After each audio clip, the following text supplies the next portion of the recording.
ส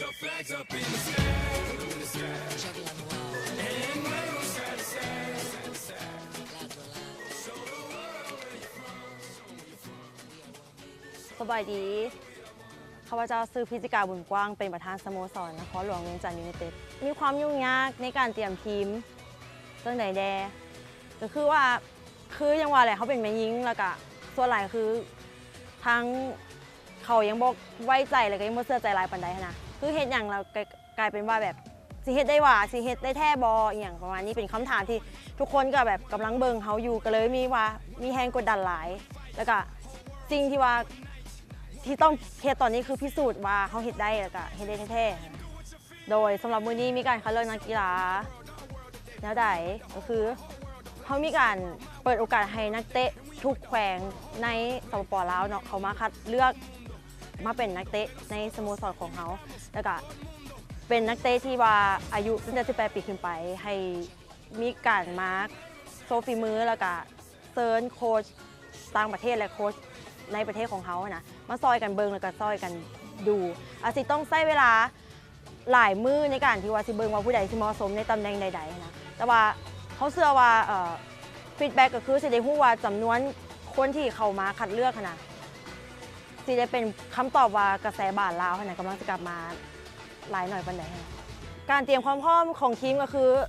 เขาโชคดีอย่างว่าเขามีประธานสหพันธ์นครหลวงให้คำแนะนำแล้วก็มีไอ้น้องนักเตะบ้านที่เขาจะมีประสบการณ์ว่าแนะนำเกี่ยวกับการเฮ็ดทีมต่างๆอย่างกับโบอยู่แล้วก็มีโอกาสได้ไปต่างประเทศไปเบิงแล้วก็ไปดูงานว่าสโมสรใหญ่ๆของประเทศเพื่อนบ้านเป็นแนวใดแล้วก็ทางแต่ละสโมสรก็ให้คำแนะนำมาแล้วก็ส่งผู้ที่ฮู้นะมาสอนเขานำนะเป้าหมายในการส่งทีมเข้าดิวิชั่น1ในครั้งนี้แน่นอนว่าเขาก็ต้องคาดหวังที่จะเป็นแชมป์อยู่แล้วแต่ว่าอาจสิต้องศึกษาแล้วก็ใช้เวลาเพื่อ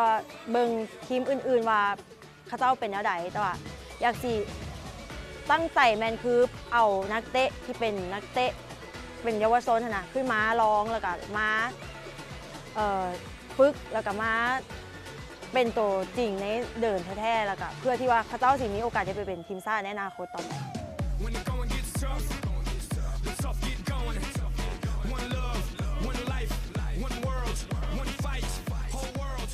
ชื่อเท่านันตะวันวรจักรเนาะมาจากนครหลวงมาวันนี้มาคัดในตำแหน่งไหนเนาะกองกลางโดยแล้วผู้ข่าวมาใส่Facebook โดยว่าเขาไปเบิ่งพอดีหมู่เอาให้เบิ่งชวนกันมาคัดแล้วเขามาจากบ้านหนึ่งแก้วมาคัดในตำแหน่งเนาะวันนี้น้องได้มาคัดในตำแหน่งกองหลังแบ็คบอลเซนเตอร์ค่อยเริ่มเตะบาสตั้งแต่อายุ7 ปีเริ่มเข้าเวียงจันทน์อะคาเดมี่เนาะตั้งแต่อายุ13 ปี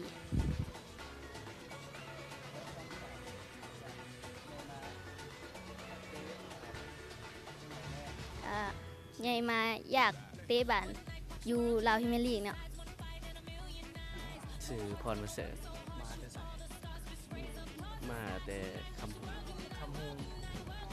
นี่มาคัดในตำแหน่งไหนแบ็คขวาแล้วผู้ข่าวมาจะใส่ว่ามันมีคัดนักกีฬาเตะบาสในความมูส่วนมาแต่เห็นเขาลงเฟซที่ตรงนี้เป็นข้าพเจ้าชื่อสุวรรณหลวงอามาตย์เนาะเป็นครูฝึกทีมเตะบาสของนครหลวงเพื่อสู้ไปกีฬาแห่งชาติที่แข่งสิงขวงเนาะในการคัดเลือกมื้อนี้เนาะมีความยุ่งยากของพวกเราก็มีแต่ส่วนหลายก็เป็นนักเตะที่หนุ่มน้อยและเป็นนักเรียนม.ปลายในมื้อนี้เราได้คัดเลือกเปิดกว้างเนาะในการคัดเลือกทั่วประเทศผู้ที่มักฮักในการกีฬาบันเตะและมักฮักให้เตะให้ทีมนครหลวงของพวกเขาเนาะส่วนมาตรฐานของการคัดเลือกในมื้อนี้แม่นเราได้คัดเลือกเอานักกีฬาที่มีพรสวรรค์ความมักฮักมักลิ้นให้บันเตะมักลิ้นให้ทีมนครหลวงของพวกเขา